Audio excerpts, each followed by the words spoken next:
అట్లా చేంజెస్ కనిపించాయేమని చెప్పాను. కొంచెం పర్వాలేదు. చెట్లు కొనేసినది కానీ చెట్లు పచ్చిగా ఉండేది కానీ అప్పటికి పశువుల రోగానికి దీనికి ఏం వ్యత్యాసం అని. నువ్వు వచ్చినప్పుడు ఇట్లుండే కదా ఉండలేదు. అప్పుడు చాలా ఎల్లో కలర్ ఉండే. నేను వచ్చి ఇక్కడ మాట్లాడిచ్చే కదా మీకు అట్లా మాట్లాడింది వచ్చి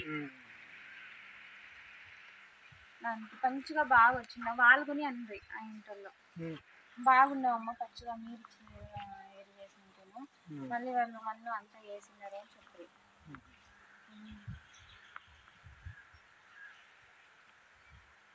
భూమిలో సారాంశం లేకపోతే ఈ సైజు రాదు.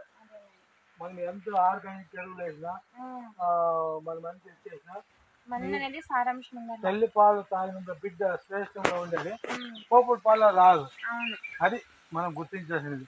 బట్ ఏమంటే లోపల ఉండేటువంటి మన ఈ భూమి యొక్క లక్షణాలు బాగుంటే ఇప్పుడు ఈత తొక్కితే పాములు తేలుతాయి లోపల ఉంటాయి.